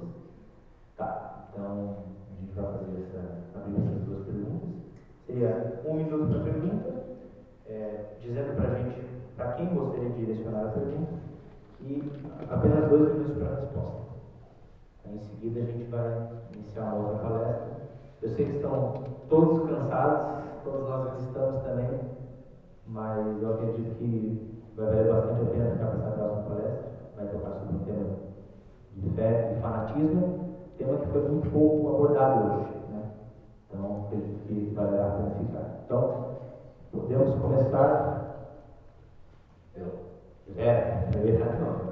Pela Vera. Boa noite. Também eu fiquei até o final, porque a proposta aqui é que se tivesse um debate. Então, se não abre para pergunta, não há debate. E a minha pergunta é do primeiro palestrante. Desculpa, eu não gravei seu nome, mas a pergunta é a seguinte: você é um economista, então você tem essa visão mais macro do que a minha visão limitada enquanto não economista.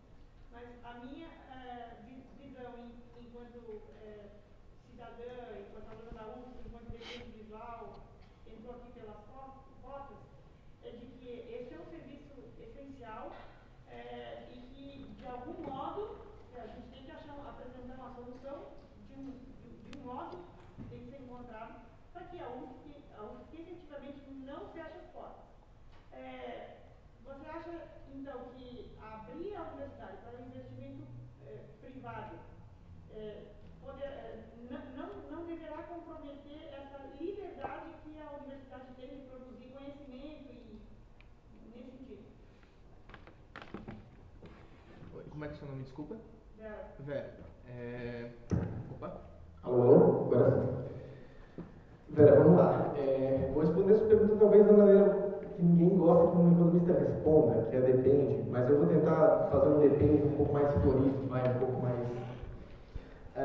primeiro, qual é a função?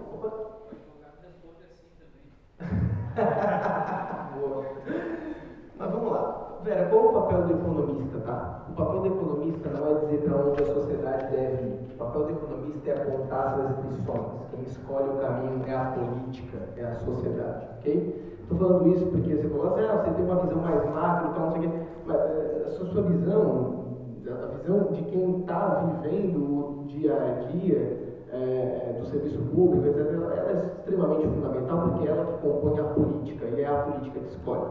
Perfeito? Por que eu estou falando isso? O meu depende no seguinte sentido, depende de como as regras forem instituídas. Qual é o meu medo com o projeto do Futuris? Muito embora eu apoie sim a maior participação privada na universidade, eu acho que demorou. Todos os dias que eu chego na universidade eu me pergunto por que o estacionamento é de graça. Todos os dias. Se o cara consegue vir para cá de carro, ele consegue pagar, que seja R$1 a hora, mas ele consegue. E se a gente tivesse isso há 10, 15, 20 anos, a universidade hoje teria uma estrutura melhor. Todos os dias eu me pergunto por que quem tem um carro de 50, 60, 70, 80 mil reais não paga estacionamento. Né? Então você vê que tem coisas de ordem muito simples que dizem respeito à presença de capital privado aqui, que não significam necessariamente você abrir mão da essência da universidade. Significa justamente você preservar o orçamento público para que não tenha contingenciamento, para que não tenha corte, para que a gente no limite consiga ter mais gente aqui dentro, mais gente como você se pronunciou cotista. Eu sou super, quero deixar claro que aqui não tem nenhum tipo de preconceito em relação à cota, tem que ser tudo público, tem que ser tudo privado.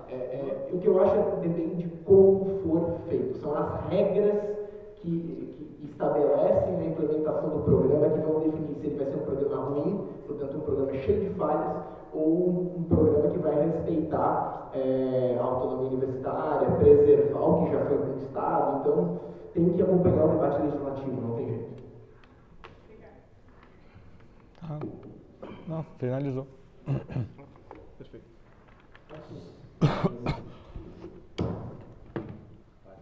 Seu nome? Felipe. A pergunta é para? Pro Hélio. Pro Hélio.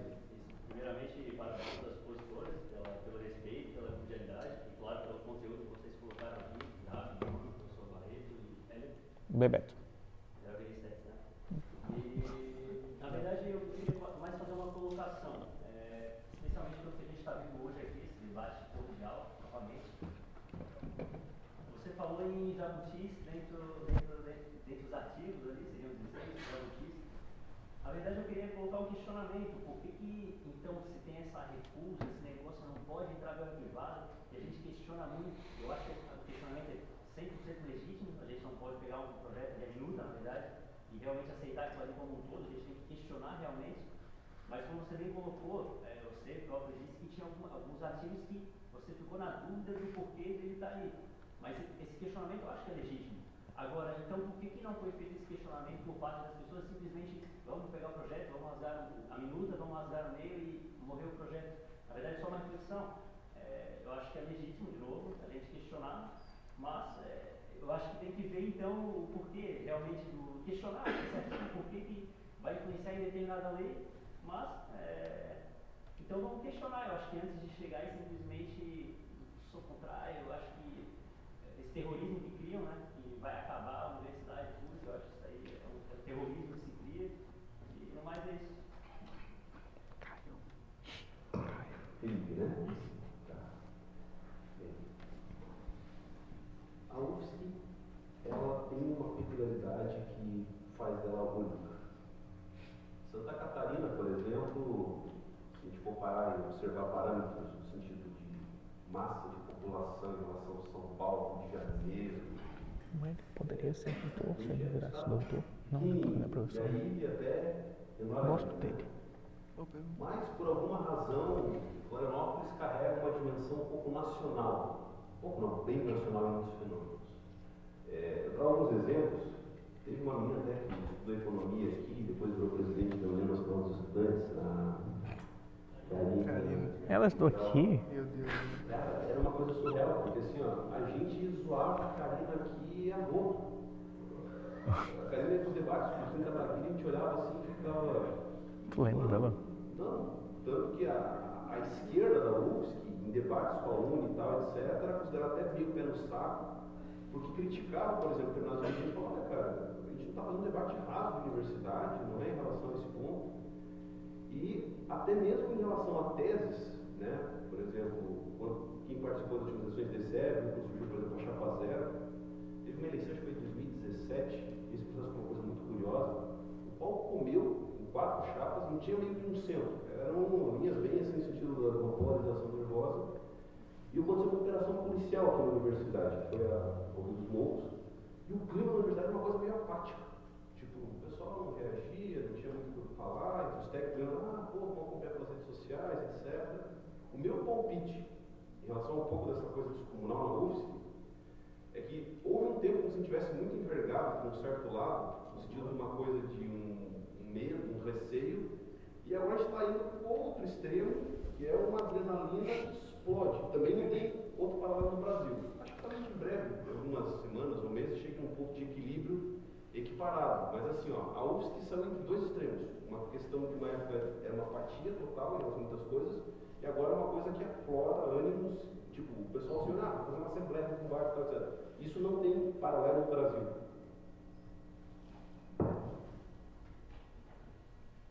Eu queria comentar essa colocação que eu acho que é importante. Por que nós... Por que a UFSC disse não ao futuro? Foi só nós, em 44, né? Foi um não político.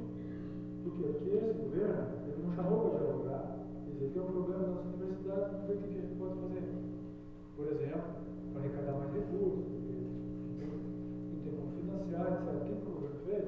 Simplesmente apresentou um projeto mal elaborado e cabo a rabo. Um projeto que muda 2, projeto de lei, minuta e tal. Vamos considerar que muda 2 artigos da Constituição, não sei se são da área do direito. Convenhamos. Um projeto de lei tem necessidade de mudar 2 artigos da Constituição, que é alguma coisa errada. Mais 16 leis. Certo? Então, foi uma resposta política para dizer o seguinte: abre o diálogo. As universidades querem melhorar, é óbvio. Né? Acho que foi o Bruno que levantou a questão da composição do orçamento das universidades. Digamos a UFSC, 87% é pessoal. É porque nós desejamos ampliar para os aposentados. Metade da folha, 40% da folha é aposentado. Não fomos nós que trouxemos, foi o governo federal. Então já cria um olhar ruim para o orçamento. Quem olha diz, mas só todo orçamento é para pagar pessoal. Né? Agora é o seguinte, nós duplicamos as vagas. Pega os números da UFSC, o pessoal, isso é público, o pessoal mostrar. Isso aqui é só crescimento, pessoal. Crescemos no doutorado, no mestrado, em vagas, ampliamos para mais 4 campos, e o custeio diminuiu, nem se fala em investimento. Em 2015, tínhamos 56 milhões para manutenção de prédios, equipamentos, etc. 5 em 2019. O custeio diminuiu, é óbvio que a folha do pessoal aumenta em percentual. Quando nós duplicamos o número de vagas, se nós vamos fazer a proporção do uso da força de trabalho para o número de vagas, diminuiu, pessoal. Significa o quê? Que nós temos mais alunos para um número não proporcional que tínhamos antes de pessoal docente, de técnico administrativo. Então é uma falácia. É uma falácia. Quando fazem a crise, a ponto que a universidade gasta mal, o orçamento é mal distribuído pelo próprio governo. Então foi uma recusa política, então é um projeto, não estava em jogo de adesão, para dizer para o governo, sente com os reitores e discuta onde pode melhorar. E nós temos já o que dizer, já dissemos, libere os fundos patrimoniais para que a gente consiga vender, alugar e produzir recursos para financiar a universidade, adicionalmente. Aprove a emenda 24, que permite que a arrecadação das universidades, venda de serviços, né, patentes, etc., reverte para a própria universidade. Então, veja, porque o futuro é esse. Vou repetir pela 10ª vez, nós vamos conversar com o outro dia, eu venho aqui discutir, que o problema é ideológico. As universidades, elas produzem conhecimento crítico, não é crítica ao governo, nem partidária, não ao sindicato. Ela produz ciência. E esse governo tem um problema com a ciência que vocês já ouviram falar na mídia, né? Entendeu?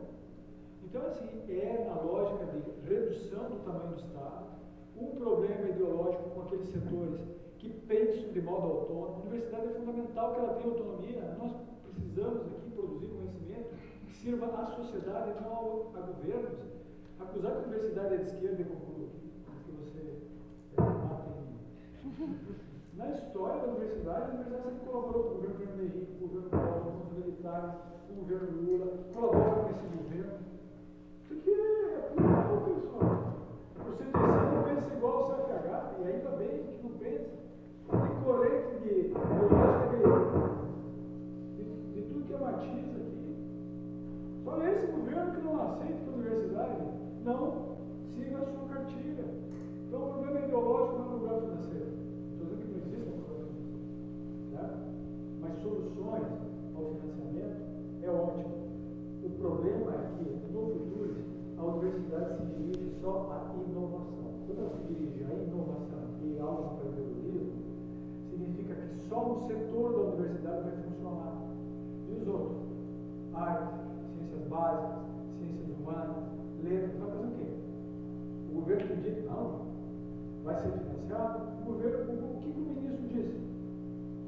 A princípio vai se manter o financiamento. Olha, a princípio. Como assim? Está na Constituição, está na LDB, que o Estado deve financiar. Então aqui é um problema sério, pessoal. É o futuro da universidade que está em jogo.